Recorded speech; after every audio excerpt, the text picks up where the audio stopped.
మరో బ్రేకింగ్ చూస్తున్నాం. కచ్చపల్లి భూముల ప్రభుత్వానివి అని సుప్రీంకోర్టులోనే తేలిందని అన్నారు ఎంపీ చామల కిరణ్ కుమార్ రెడ్డి. ఇక భూములు అమ్మకుండా కేవలం బాండ్లను విక్రయించడం ద్వారా నిధులు సేకరించామని స్పష్టం చేశారు. బాండ్ల వేలం ద్వారా ప్రభుత్వం 10,000 కోట్లు సేకరించిందని అన్నారు. ఇక ఫేక్ వీడియోలు చూసి సాక్షాత్తు ప్రధాని మోదీ, సినీ నటులు కూడా మోసపోయారని ఆశ్చర్యం వ్యక్తం చేశారు.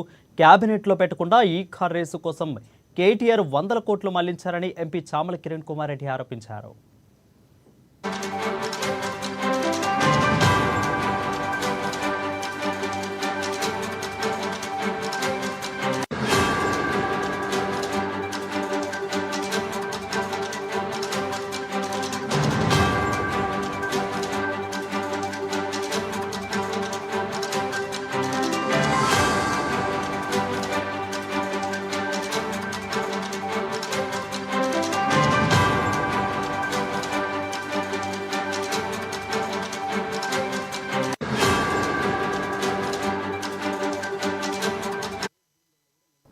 ఇక కంచెగచ్చుపోలి భూముల ప్రభుత్వానివి అని సుప్రీంకోర్టులో తేలిందని అన్నారు ఎంపీ చామల కిరణ్ కుమార్ రెడ్డి.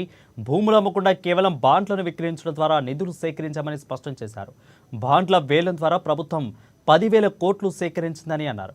ఇక ఫేక్ వీడియోలు చూసి సాక్షాత్తు ప్రధాని మోదీ, సినీ నటులు కూడా మోసపోయారని ఆశ్చర్యం వ్యక్తం చేశారు. క్యాబినెట్లో పెట్టకుండా ఈ కార్ రేసు కోసం కేటీఆర్ 100 కోట్లు మళ్లించారని ఎంపీ చామల కిరణ్ కుమార్ రెడ్డి ఆరోపించారు. గచ్చిబౌలి భూములు ఫస్ట్ హెచ్సి భూమి అనకండి. ఇట్లా మనం మాట్లాడే అది సగం హెచ్సికి పోయింది, సగం ఫారెస్ట్ ల్యాండ్ అయింది. ఎవరికి ఎటు కాకుండా అయిపోయి ఎవరి సంస్కృతం వాళ్ళు మాట్లాడుకునే స్థాయికి ఎదిగింది. ఇది వాస్తవంగా ఒక రెవెన్యూ చట్టం ఉంటది, ఒక రెవెన్యూ వ్యవస్థ ఉంటది, ఒక కోర్టు ఉంటది. కోర్టులో ఒక తీర్పు ఉంది. కోర్టు తీర్పు వచ్చింది, కాంగ్రెస్ మన ప్రభుత్వానికి వచ్చింది, గవర్నమెంట్ భూమి అని చెప్పి తీర్పు వచ్చిన తర్వాతనే దాని మీద బాండ్ల ద్వారా 10,000 రూపాయలు పెట్టుబడులు పెట్టిర్రు.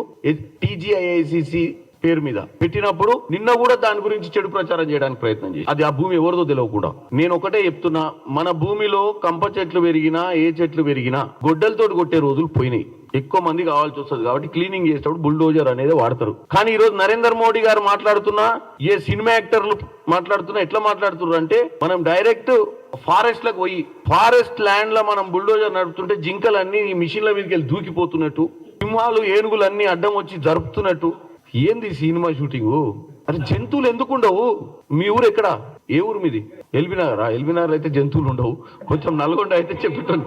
నేను ఒకటే చెప్తున్నా, ఏడ పోయినా ఈ రోజు ఊర్లలో పాములు ఉంటాయి, ఏడ పోయినా నెమళ్ళు ఉంటాయి. ఊర్లలో ప్రైవేట్ భూములలో కూడా నెమలు తిరుగుతుంటాయి.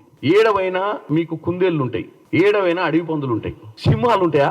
ఏనుగులు సింహాలు ఉంటాయా? మరి ఏనుగులు సింహాలు పెడితే నరేంద్ర మోడీ అలా ట్రాప్ లో పడి ఆడ పోయి హర్యానాలో చెప్తాడు. నరేంద్ర మోడీ నా బాధ ఏంటంటే ఒకళ్ళెమ్మటొకలు దీంట్లో మార్కులు సంపాదించాలన్నా, ప్రజల మధ్యన ప్రజల దగ్గర వీళ్ళకు తెలియని ముచ్చట చెప్పి ఎవరిని కన్ఫ్యూజ్ చేద్దాం అనుకుంటారు అనేది ఇక్కడ సబ్జెక్ట్. తాకట్టు భూమి అమ్మలేదు. తెలంగాణ ఇండస్ట్రియల్ డెవలప్మెంట్ కార్పొరేషన్ కి సంబంధించినటువంటి ఫేస్ వాల్యూని చూసి వాళ్ళు ఇన్వెస్ట్మెంట్ పెట్టారు. వీళ్ళు బాండ్లు రేజ్ చేస్తే బాండ్లు కొనుక్కున్నప్పుడు ఏదో ఒక దానికి ఈ అమౌంట్ కట్టకపోతే పరిస్థితి ఏందన్నప్పుడు ఈ 400 acres ఆఫ్ ల్యాండ్ కూడా ఉంది టీజేఐసిసికి. దీన్ని కూడా మీరు అంటే పూచీకత్తు కింద, అంటే ఇది మీరు అన్నట్టు కేటీఆర్ గారి మాయలో పడిపోతే కేటీఆర్ గారికి అసలు 10,000 కోట్లు అప్పు వచ్చినట్టు, ఆయన అసలు టోటల్ గా ప్రిపేర్ కాకుండానే వచ్చి మాట్లాడండి మొన్న. ఇక తర్వాత